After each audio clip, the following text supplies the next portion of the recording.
Hello, Darren. It's Mike Reno calling. Good day for you so far? Awesome so far. Well, really appreciate you calling. Longtime fan. Loverboy has been at it for decades and been doing it at a really high level for decades. And I'm curious if you guys ever had a year off, because it seems like you haven't dipped below 70 gigs a year at any point. No, we do play an awful lot, and that's for sure. And we're actually in the middle of taking 2 months off, which is the longest I've taken off in a couple of decades, really. Yeah, you're right. We need a year off, Darren. Come on. Well, you do have these upcoming dates in Waukegan and elsewhere, but how has your show evolved in the last 10 years? Because you did do a new studio album about 5 years ago. You know what? We plan. What we're finding out over the years is that everybody really wants to hear the songs that they grew up to, and you can't really fight that, in my opinion. I mean, you could go on and I think it's a little self-serving to play a whole bunch of songs nobody is familiar with, and I'm not that kind of artist. We like to have fun with people. We like people to also have fun, you know, not just for us to have fun playing, because we actually play these shows. We really have a ball playing them, and we're getting pretty good at some of these songs. We've been playing them for 40 years. Can you imagine that? Right. And a lot of bands at your level, when you're used to, playing arenas and really, really big theaters, they might have a B show that they'll do in their hometown where they play deep cuts or a specific era from their career that they wouldn't do at big headlining shows. Does Loverboy ever do that kind of thing? Oh, absolutely. We do, especially in soundcheck. We play songs that we haven't played in years to see who can remember their parts. But and every once in a while we get encores that go beyond one or two encores, and people want to hear other songs. So we pull out songs we haven't played in a while, and it's super exciting because you remember a lot of the song, but you don't necessarily remember all of it. But I always tell people, we write them, we can wreck them if we want to. That's a healthy attitude to say the least. And from the Loverboy catalog, are there particular songs that are deep cuts that you love that you wish more people would know? Absolutely. One of our big deep cuts is "Take Me to the Top," and we play that, and the crowd cheers quite a bit. But it was never a single, and most of our show these days are all singles that we put out and done videos for. But we didn't put out "Take Me to the Top" as a single, but the crowd is just eating it up like crazy. They love it. I've had the pleasure in the past of interviewing your bandmate Paul and also interviewing Bob Rock. And I asked this question to Paul, and I'm curious if you had the same answer. Now, you guys worked with Bob before Metallica did.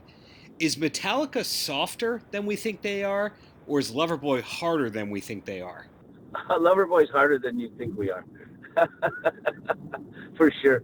I don't think Metallica's soft by any means, but I don't think we're soft either. A lot of people think, we're not as strong, but this our group gets pretty strong on stage. We play nice and loud, and we get deep into the music. I mean, I'm proud to be a front in this band because they're very good musicians, and they're really strong, and they're heavy. We got a pretty heavy band. Right, and you also have had success as a solo artist outside of Loverboy. Was the plan ever to go properly solo aside from those one-off projects? Not for me, it wasn't. I was just doing things because, we've done things for so long a certain way. And then I just decided, I can do whatever I want, really. I got 2 months off. I could go right ahead and do an entire other album if I wanted to. But I never really did. I stuck with Loverboy tight. I'm pretty dedicated to the group. I've done some singles for movies and stuff, which I think is probably as far as it's going to go. Mind you, I did cut a couple of album type situations that I didn't release, which I think people would be interested in seeing, and I'm gonna put those up on our website pretty soon. And I just have boxes of them at the house. It's nothing serious, but if people like the way Loverboy sings and sounds, I think they'd be interested in hearing some of these things I did. People who go deep back into the Loverboy catalog, and they look at bands that you were peers with. One of them that I looked up and learned about was called Streetheart. Is that a band that you think of as peers? Excellent band. They were before Loverboy, and a couple of the guys from the group Streetheart are in Loverboy. And it's funny enough, even our new bassist, after the year 2000 when we lost Scotty to that horrible boating accident, we picked up a new bassist after a proper amount of mourning, and he was from the Streetheart band. So I got the drummer from Streetheart, the guitar player from Streetheart, and now the bassist from Streetheart. So it's almost like, with the same group. We travel in the same circles. We play together up in Canada a lot. Streetheart never broke in the States. So whenever we're in Canada, we end up playing with groups that probably the United States has never heard of, like Honeymoon Suite, Streetheart, Prism. I mean, there's a lot of groups up here that are very, very big, but they never made it in the States. And that's kind of puzzled me, because Honeymoon Suite's a fabulous band. Harlequin's a fabulous band. These are huge hits produced by people who produced Aerosmith albums, like, Jack Douglas and stuff. So, it's kind of funny how some stuff crosses the border and some stuff doesn't. One thing I'm curious if it crossed the border and made such a big impact for you was when your song wound up in the Chris Farley sketch of SNL for Chippendales. Is that something that was a big deal for you? Well, it was a surprise, to be honest with you. I saw it at the same time everybody else saw it. When a song is over 7 years old, I don't think you have to even ask permission. You could use it. You just have to, pay the copyright and or whatever it's called, usage fee of some sort. So what happened was, I remember doing a show, and I was packing the night before, or before the next morning. I like to pack at night because I'm too confused in the morning to pack. So I'm sitting around. It's after a show. I'm packing, and I got Saturday Night Live on, and all of a sudden it comes on, and I hear the cowbell, and it's like floored me. I almost peed my pants. It was so funny. And even to this day, I find it amazing every time it comes on a repeat. And in general, you're known to just have a great sense of humor about everything. Was comedy ever something that you almost thought about doing? I never thought about doing comedy. I imagine that's even harder than being a musician. But I like to have a laugh, and I kind of surround myself in I don't take things too seriously. I think life's too short to get all weird and serious. Right. Well, going back with the whole Chris Farley and SNL thing, of course, the Canadian equivalent of that was SCTV. Were those guys on your radar at any point in terms of touring and being around them? Because there were musicians within the SCTV world. Absolutely. Paul Schaefer, he was with Second City and all those SCTV before he was with Letterman. And he's a Canadian. He's a guy from Thunder Bay, a little tiny town up in the north. And we'd run into him at all kinds of different functions, and he's a big fan, and I'm a big fan of his. It's the Mutual Admiration Society thing, and we used to run into a lot of the actors and the comedians. And I remember sitting in an airplane, and one of my roadies comes over to me and says, "I'm sitting right beside." Oh God, now I'm gonna forget his name. I'm gonna blow the whole story, but it's the guy with the eyebrows. Does that help? Eugene Levy. Eugene Levy. He says, "I'm sitting beside Eugene Levy. He's a big Loverboy fan." So I went up and said hi to him. I thought that was pretty cool.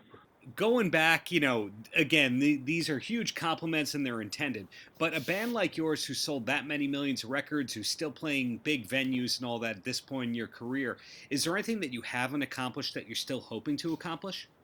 Well, what would be nice to do is be able to sing Almost Paradise with Ann Wilson, because we only did it once. We sang it in the same microphone together once in the studio, and that's what you hear on the radio. And I've never sang it with her since then, because for some reason she's a little bashful about doing that. So I might warm her up to us doing it sometime. I think it would be huge. Right now I sing it with my wife, and she's very good too. But to sing it with Ann would be something I'd like to see happen someday. The people that are going to see Loverboy in Waukegan, Illinois, they're going to be seeing you sing the song with your wife on stage? Well, not necessarily. If she doesn't come with us all the time, so a lot of times we don't get to play Almost Paradise. But when she comes, she comes to a lot of shows, but she's not coming to that one, I don't think. I think not. Anyways, so I don't think I'll be able to sing it then either. Got it. But there's always next time. Well, there's always next time. And so the fact that you mentioned having 2 months off, or 2 months to yourself rather, which you haven't had in a long time, what is life like outside of music? Well, it's kind of boring compared to music, to be honest with you. I've lately been helping my old mom. She's been in the hospital, and I've been visiting her every day. And I just took her home the other day. You know, it's just things you do later in life. You help your parents out. My dad's passed away, but my mom's still in her. She's just in her 90s now, and you know, it's kind of fun to help. But after a while, it's like, oh my God, you know. But you know, you can't. You're happy to have parents. You know, still I am, anyways. And then it's just stuff around the house, which luckily I read a lot, so I can get drifted off into a nice book, which I read about 2 a week, and that makes me happy. I like touring. I like playing concerts, to be honest with you. I heard that you were also a collector of sports cars. Is that true? Well, this is true. I have a little collection of sports cars that have become kind of collector's pieces over the years. I primarily have Porsche, and I've been a fan of Porsche for many years, and I remember when I first got a tiny bit of money, I bought a Porsche, and I still have that today, and that's really turned into a collector's item. So I've had it for over 42 years, and it's been one of those love relations. It's like a member of the family at this point. And then I have a few modern ones, and you know, so it's just nice. It's nice for me to have a little bit of a hobby, and that's kind of my hobby. So it sounds to me like the things that you do for fun are also work or work related in a way. Do I have that right? Well, yeah, absolutely. I like to work on the cars. I like to hang out with people that like to work on cars. I'm just getting ready to sign up with a group of friends of mine called 604 Legit, and it used to be a YouTube thing, but now we're making it into a whole channel, and it's about fixing cars and dragging cars and motorcycles and stuff. I'm kind of a bit of a car nut. Gonna have to look for that one on YouTube in the near future. Cool. So, in closing, Mike, any last words for the kids? Well, kids, come and be young and relive your youth and have some fun. Leave the kids at home with the babysitters and come out and have some rockin' fun with Loverboy. And Merry Christmas.